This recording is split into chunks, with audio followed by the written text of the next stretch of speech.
जय हिंद सभी को।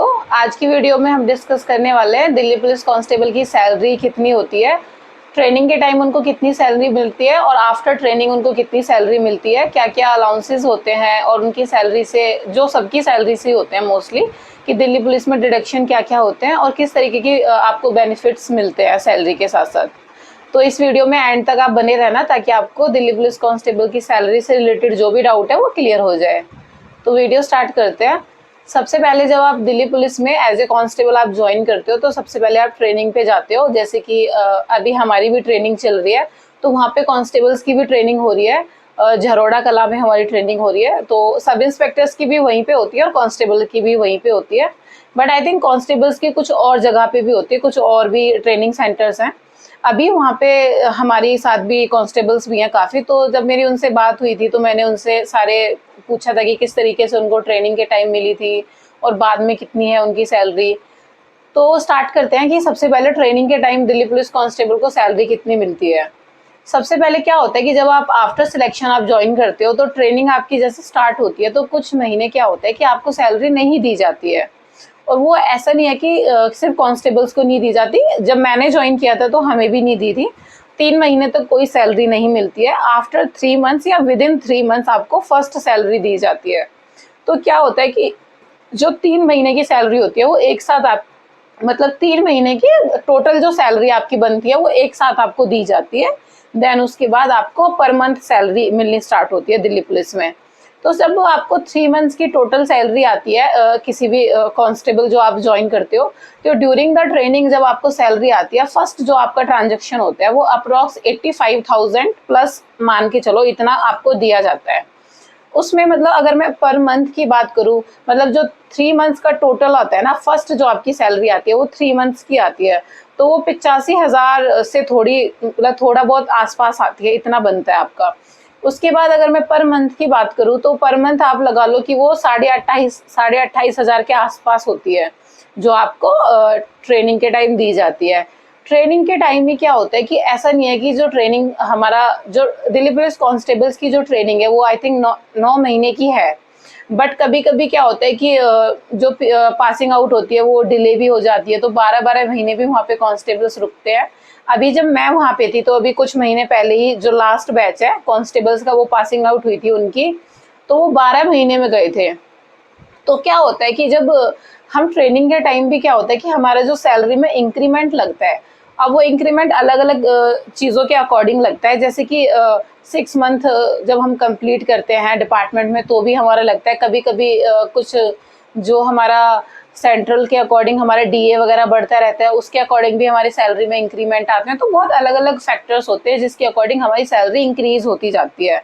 तो फर्स्ट ट्रांजेक्शन में तो आपकी इतनी होती है। जैसे आपका 4th मंथ का कांस्टेबल्स को सैलरी मिली थी उस टाइम, तो अप्रॉक्स उनको 30,000 कुछ मिले थे। फिर उनको नेक्स्ट मंथ भी 30,000 अप्रॉक्स मिले थे। बट जैसे उनके 6 मंथ कंप्लीट हुए थे उनका सैलरी में इंक्रीमेंट हो गया था और उनकी जो सैलरी थी वो 32,000 और 32,000 के अप्रॉक्स आनी स्टार्ट हो गई थी। मतलब 2-2,500 का इंक्रीमेंट हो गया था उनका जब उन्होंने अपनी 6 मंथ की ट्रेनिंग कंप्लीट कर ली थी। उनका 6 मंथ वाला इंक्रीमेंट हुआ था तो 32,000 अप्रॉक्स प्लस में, मतलब इतना मान के चलो 32,000 से थोड़ा ज़्यादा हो गया था उनका जो सैलरी उनको ऑन ट्रेनिंग मिल रहा था। उसके बाद जब उनकी ट्रेनिंग ख़त्म हो रही थी उस टाइम तक भी उनकी सैलरी इतनी ही थी, मतलब 32-33, मतलब 33 के आसपास उनको मिल रहा था जब तक उनकी पासिंग आउट नहीं हुई थी तब तक। जैसे वो अपनी ट्रेनिंग कंप्लीट करके अपनी 12 महीने की ट्रेनिंग कंप्लीट करने के बाद जैसे वो बाहर आते हैं ट्रेनिंग सेंटर से, तो उसके बाद कुछ कुछ अलाउंसेस होते हैं जो उनको मिलने स्टार्ट होते हैं। ट्रेनिंग के टाइम बहुत सारी चीज़ें होती हैं जो हमें नहीं मिलती हैं। ट्रेनिंग के टाइम मेनली क्या होता है कि हमें हमारा बेसिक ग्रेड पे देते हैं और उसके साथ में डीए दिया जाता है। मेनली ये दो चीज़ें ही हमारी सैलरी दे, मतलब दो चीज़ों के ही पैसे आ रहे होते हैं। बाकी जो बहुत सारी चीज़ें होती हैं, फॉर एग्जांपल जैसे हमारा एचआरए वगैरह होता है जिससे बहुत ज़्यादा हमारे सैलरी में इफेक्ट होता है। तो एचआरए वगैरह पूरे साल हमें नहीं दिया जाता जब तक हम ट्रेनिंग पे रहते हैं। तो वो ऐसा नहीं है कि सिर्फ कांस्टेबल्स के साथ ऐसा होता है। मेरी भी ट्रेनिंग चल रही है और 8 महीने की मेरी ट्रेनिंग कंप्लीट हो चुकी है। हमें अभी तक कोई एचआरए वगैरह नहीं मिला है। आई थिंक दिल्ली पुलिस में कोई एचआरए वगैरह जो भी अदर अलाउंसेस होते हैं ना, बेसिक ग्रेड पे और डीए के अलावा जो एक्स्ट्रा अलाउंसेस होते हैं वो हमारे ट्रेनिंग पीरियड में नहीं दिए जाते हैं। जैसे आप ट्रेनिंग कंप्लीट करके बाहर निकलते हो ट्रेनिंग सेंटर से, और स्टेशन पे जैसे ही आप ज्वाइन करोगे या जहाँ भी आपकी पोस्टिंग है, किसी बटालियन में है या अलग अलग जहाँ भी हमारी ब्रांचेज हैं, तो जैसे ही आप ट्रेनिंग सेंटर से बाहर निकलते हो तो आपकी आपके टोटल सैलरी आपको दी जाती है, सारे अलाउंसेस ऐड होने के बाद मिलते हैं आपको सैलरी। तो जब एक कांस्टेबल अपनी ट्रेनिंग कंप्लीट करने के बाद बाहर आते हैं तो उनकी अप्रॉक्स मान के चलो 42,000, 42 या 43 के आसपास हो जाता है। जो टोटल आपको सैलरी दी जाती है वो 42-43,000 अप्रॉक्स आपको सैलरी दी जाती है आफ्टर ट्रेनिंग। एक कांस्टेबल की सैलरी इतनी बन जाती है। ठीक है, अब हम बात करते हैं कि डिडक्शन क्या क्या होता है, क्योंकि बहुत सारी चीज़ों के पैसे कटते ही हैं, वो स्टार्टिंग से ही कटते हैं। तो हम बात करते हैं कि कहाँ कहाँ और किस किस चीज़ के पैसे कटते हैं जो मेनली हमारी सैलरी को इफेक्ट करते हैं, और वो मेनली दिल्ली पुलिस के हर एक मतलब हर एक ऑफिसर की सैलरी को इफेक्ट करते हैं। वो कांस्टेबल्स के भी कटते हैं, वो हमारे भी कटते हैं, उनके थोड़े कम कटते हैं, मतलब सैलरी वाइज होता है कि जिसकी सैलरी जितनी है उसके अकॉर्डिंग कुछ परसेंटेज कटता है। सबसे पहले होता है हमारा एनपीएस जो होता है, एनपीएस जो हमारा पेंशन वाला नेशनल पेंशन वाली स्कीम है, सबसे ज़्यादा हमारा एनपीएस कटता है, जो 30% अप्रोक्स हमारा काट लिया जाता है। सबसे ज़्यादा अमाउंट हमारा एनपीएस का ही हमारी सैलरी से कट होता है। बट वो एक पॉजिटिव फैक्टर भी है कि हमें पता है जब हमारा एनपीएस कटता है और हमें आफ्टर रिटायरमेंट जब वो पैसे दिए जाते हैं तो उसमें बहुत सारे पैसे, जो जितना पार्ट हमारा कटता है सैलरी से, उसमें गवर्नमेंट भी अपना कुछ परसेंटेज ऐड करती है जब हमें आफ्टर रिटायरमेंट वो पैसे दिए जाते हैं। तो वो एक अच्छी स्कीम है, तो उससे कोई दिक्कत भी नहीं है। सबसे ज़्यादा एनपीएस कटता है। सेकंड हम बात करते हैं कि नेक्स्ट डिडक्शन कहाँ कहाँ होता है। हमारा सीजीएसएस वगैरह का कटता है, हमारे जो पैसे कटते हैं। उसके बाद हमारा क्या होता है कि मार्टियर फंड वगैरह है, उसके भी पैसे कटते हैं। वेलफेयर कम्युनिटी वगैरह होती है, दिल्ली पुलिस वार्ड के कटते हैं पैसे। तो ऐसे अलग अलग जगह होती हैं जहाँ हमारे पैसे कटते हैं। बट इसके साथ ही हमारे पैसे, एक्स्ट्रा पैसे भी हमको दिए जाते हैं जो हमारी ट्रेनिंग के टाइम नहीं दिए जाते। जैसे कि राशन वगैरह, राशन मनी हमें उस टाइम दी जाती है, बट जैसे ट्रैफिक अलाउंसेस वगैरह होते हैं, और कांस्टेबल्स को साइकिलिंग के वगैरह के लिए भी हमें पैसे दिए जाते हैं। एचआरए वगैरह तो स्टार्ट हो ही जाता है, जो हमारा एचआरए होता है वो आफ्टर ट्रेनिंग हमारा स्टार्ट हो जाता है। और एक कांस्टेबल को जो एचआरए मिलता है वो एचआरए होता है 5,800 के पास, मतलब अप्रॉक्स 6,000 मान के चलो, 5,800 या 900 के आसपास एचआरए दिया जाता है उनको। फिर हमारा जो एक मेन जो अच्छी चीज़ होती है कि हमें ड्रेस के लिए पैसे दिए जाते हैं। हर एक दिल्ली पुलिस में जो भी डिपार्टमेंट में जितने भी लोग होते हैं, वो कांस्टेबल हो या एसआई हो या कोई भी ऑफिसर हो, उनको ड्रेस के लिए हर साल पैसे दिए जाते हैं। हमें 10,000 रुपये दिए जाते हैं, जो हमारे ड्रेसेस के लिए हमें हर साल पैसे दिए जाते हैं। हर साल हमें ये ट्रांजैक्शन हमारे अकाउंट में आता है सैलरी के साथ ही। कभी वो जून में भी आ जाता है, कभी जुलाई में भी आ जाता है। जैसे कि हमारा 2-3 महीने पहले आया था, जब हमारी सैलरी आई थी उसके 2 महीने या 1.5 महीने के बाद आया था। 10,000 रुपये आते हैं हमारे ड्रेस के लिए सिर्फ। और सबसे इम्पॉर्टेंट चीज़ जो हमारी सैलरी में होती है दिल्ली पुलिस के लिए, दिल्ली पुलिस के कैंडिडेट के लिए क्या होती है कि हमें 13 मंथ की सैलरी दी जाती है।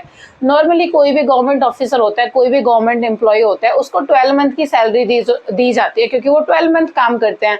पूरा साल काम करने के बाद हर महीने के अकॉर्डिंग उनको सैलरी दी जाती है।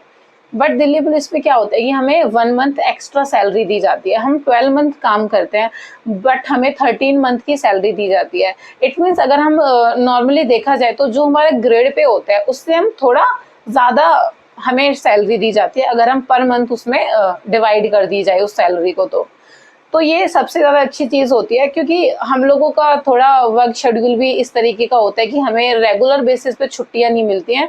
मेन इसलिए हमें 13 मंथ की सैलरी दी जाती है।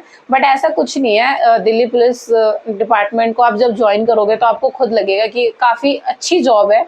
कांस्टेबल ऐसी जॉब है कि आपको मतलब काफ़ी अच्छे से आप पब्लिक डीलिंग में जिस तरीके से आते हो, आपको खुद अच्छा लगेगा। आप दिल्ली में रहते हो, दिल्ली की जो भी मतलब डिपार्टमेंट की फैसिलिटीज़ होती है, सारे चीज़ें जो होती है डिपार्टमेंट की, वो सारी चीज़ें आपको बेनिफिट देते हैं। जैसे कि होम मतलब ये तो सबको ही मिलता है, ऐसा नहीं है कि सिर्फ कांस्टेबल को मिलता है, सब इंस्पेक्टर्स को भी मिलता है।